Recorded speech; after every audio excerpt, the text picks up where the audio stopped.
بجائے یہ ارشاد فرماتے ہیں ما انا بقاری، میں نہیں پڑھتا، I don't keep read، میں نہیں پڑھتا۔ حضرت جبریل امین پھر فرماتے، حضرت جبریل امین پھر عرض کرتے ہیں یا رسول اللہ اقرا، حضور صلی اللہ علیہ وسلم پھر ارشاد فرماتے ہیں ما انا بقاری، میں نہیں پڑھتا۔ یہاں لفظ ما انا بقاری کا مطلب ہے کہ میں نہیں پڑھتا۔ کچھ لوگ اسی کو تھوڑا چینج کر کے انسان یہ کہتا ہے کہ جب حضرت جبریل امین وہاں پر آئے اور آ کر کہنے لگے کہ یا رسول اللہ اقرا پڑھیے، تو کچھ لوگ کہتے ہیں کہ حضور صلی اللہ علیہ وسلم کا جواب یہ تھا کہ میں نہیں پڑھنے جانتا۔ کچھ لوگوں کا یہ عقیدہ ہے، لیکن وہاں پر جو آنسر آیا، جو جواب آیا وہ یہ نہیں تھا، وہ یہ تھا ما انا بقاری، میں نہیں پڑھتا۔ تو حضرت جبریل امین پھر فرماتے عرض کرتے ہیں کہ یا رسول اللہ اقرا بسم ربک الذی خلق، جب پوری سینٹنس کو پڑھنے کے بعد، پوری آیت کو پڑھنے کے بعد آقا کریم صلی اللہ علیہ وسلم ہے اور تاریخ گواہ ہے کہ حضور صلی اللہ علیہ وسلم نے پڑھنا شروع کیا اقرا بسم ربک الذی خلق، اور جب حضور نے پڑھنا شروع کیا تو تاریخ اس بات پر دلیل بھی ہے کہ جب اس نے پڑھنا شروع کیا تو کس قدر پڑھا، اس قدر پڑھا۔ اب عالم تصور سے پوچھا جائے یا رسول اللہ صلی اللہ علیہ وسلم، آپ سے پہلے جبریل نے کہا اقرا، پھر آپ نہیں پڑھے، پھر سے آپ سے کہا اقرا، پھر بھی آپ کچھ نہیں پڑھے۔ جب حضرت جبریل امین پوری سینٹنس کو پڑھ دیے اقرا بسم ربک الذی خلق، اے محبوب پڑھیے رب کے نام سے، پھر آپ نے پڑھنا کیوں شروع کیا؟ تو جواب آئے گا سن سائل، تو نہیں جانتا 1400 سال برس کے بعد، کچھ عرصوں کے بعد کچھ ایسے پاکھنڈی اس دنیا میں موجود رہیں گے جو لوگ یہ دعویٰ کریں گے، جو لوگ یہ سوال اٹھائے گا۔ اٹھانے والا سوال کیا ہوگا کہ جب حضرت جبریل امین تشریف لے کر آئے تھے اور کہہ رہے تھے یا رسول اللہ اقرا پڑھیے، اگر میں اس وقت پڑھ دیتا اقرا بسم اقرا، اگر جبریل کے کہنے پر میں پڑھ دیتا تو تاریخ دنیا والوں پر اس طرح متاثر ہو جاتا کہ حضرت آقا دو جہاں صلی اللہ علیہ وسلم اگر پڑھنا شروع کیے ہیں تو پڑھانے والے جبریل تھے اور پڑھنے والے میرے نبی تھے، اس لیے میرے نبی نے کچھ نہیں پڑھے، اور بلکہ جب حضرت جبریل امین آگے بڑھ کے جب کہنے لگے اقرا بسم ربک الذی خلق، اے رب کائنات کے محبوب، اے ہمارے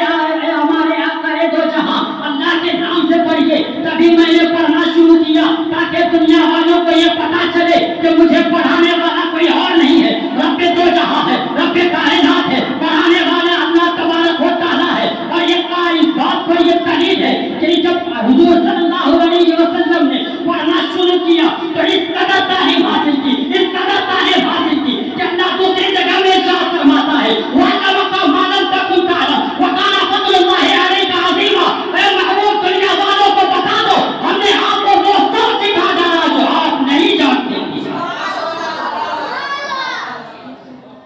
اس قدر پڑھے، اس قدر پڑھے کہ اللہ آگے ارشاد فرماتا ہے کہ اے محبوب اب دنیا والوں کو یہ بتا دو کہ ہم نے آپ کو وہ سب بھی سکھایا ہے جو آپ نہیں جانتے تھے۔ تو پڑھانے والے رب العالمین اور پڑھنے والے ہمارے نبی۔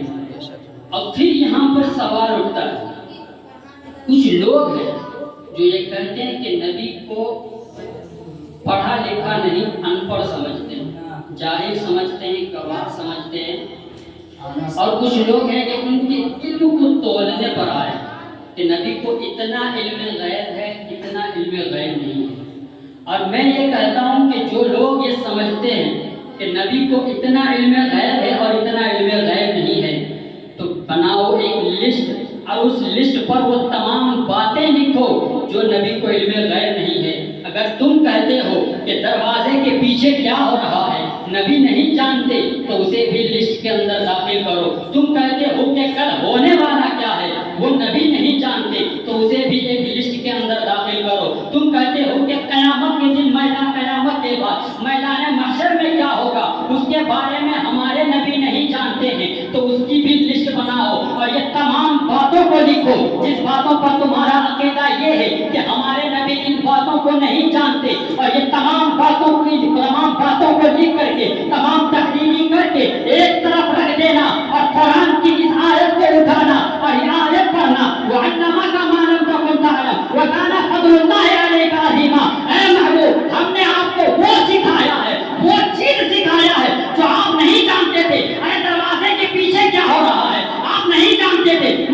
کو سکھایا ہے، میدان محشر میں کیا ہونے والا آپ نہیں جانتے تھے، میں نے آپ کو سکھایا ہے، آپ سے پہلے آدم کے زمانے میں کیا ہو چکا تھا آپ نہیں جانتے تھے، میں نے آپ کو سکھایا ہے۔ جب رب کائنات یہاں کہہ رہا ہے کہ محبوب آپ جو نہیں جانتے تھے میں آپ کو وہی چیز سکھایا ہوں، پھر اس بات پر آپ بھی سوال کیوں اٹھاتے ہیں کہ نبی کو علم غیب نہیں ہے؟ بے شک سبحان اللہ۔ نبی کو تو وہ چیز سکھایا گیا ہے جو نبی نہیں جانتے تھے۔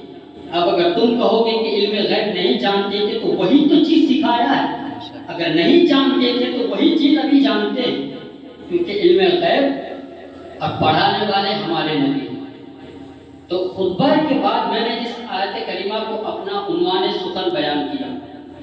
کہ اقرا، اور جب اقرا کا مطلب ہی ہوتا ہے پڑھنا، اور اس آیت کو میں اس لیے اپنا عنوان سخن بیان کیا کیونکہ ہم لوگوں کو بھی ہے پڑھنا۔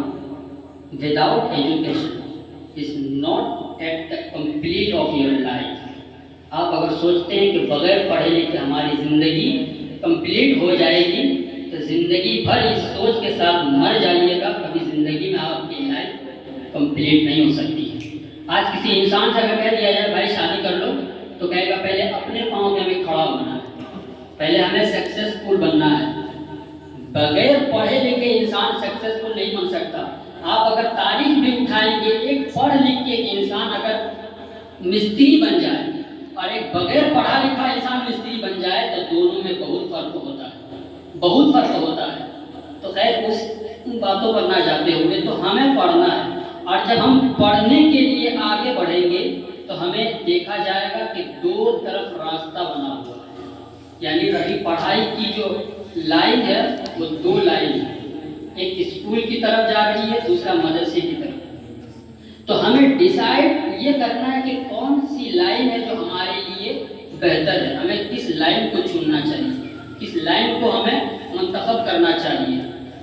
تو وقت زیادہ نہیں ہے، بس چند باتوں کے ساتھ اگر اسکول میں پڑھو گے تو سب سے پہلی بات یہی ہے کہ اگر صرف اور صرف اسکول میں پڑھی جائے تو آپ کی زندگی کبھی بھی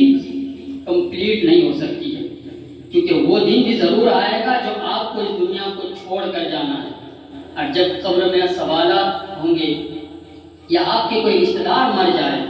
تو کیا آپ یہ جانتے ہیں کہ اس کے قبر پر جا کے کھڑا ہو کر اگر اے سے لے کر زیڈ تک سارے الفابیٹس کے میننگ پڑھ دو گے تو کیا آپ کو اس بات پر یقین ہے کہ اللہ تبارک و تعالیٰ اے سے لے کر زیڈ تک پڑھنے کی وجہ سے آپ کے باپ کو جنت میں ڈال سکتا ہے؟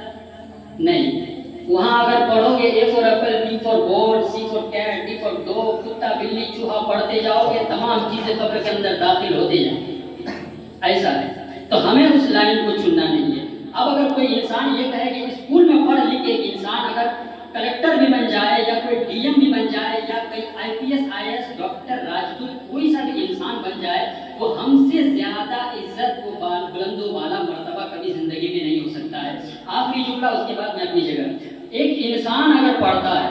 اسکول کی طرف تو جب وہ صبح سویرے اٹھ کر کے تیار ہو کر کے اسکول کی طرف آگے بڑھتا ہے، اور جب وہ اسکول کی طرف بڑھتا ہے تو اس کا بیگ اٹھا کر وہ پیچھے کی سائڈ میں لٹکاتا ہے، اور سب سے پہلی دلیل تو یہی ہے کہ جب وہ انسان مرے گا تو کود جائے گا، بیگ اس کی یہیں پر رہنے والی ہے۔ جب وہ انسان اسکول میں پڑھنے کے لیے جاتا ہے، اسکول میں کیا پڑھایا جاتا ہے؟ وہی اے سے لے کر زیڈ تک، وہی جونی جونی یس پپا، اور ذرا آگے بڑھے تو اور بھی تھنکنگ چیزیں آتی ہے اس میں، انسان وہی پڑھے گا۔ پڑھ لکھ کے آج تک میں کوئی ایسی لائن نہیں پڑھا جہاں پر یہ لکھا ہو کہ اسکول کی ایک کتاب کو اگر پڑھو گے تو آپ کو 10 نیکی ملے گی۔ اگر آپ اسکول والی کتابوں کو پڑھ کے حافظ بن جاؤ گے اور پڑھ کے کسی کے اوپر دم کر دو گے تو اس کے اوپر سے بھوت کا اثر ہٹ جائے گا۔ آج تک میں نے ایسی کوئی لائن نہیں پڑھی ہے، بلکہ یہ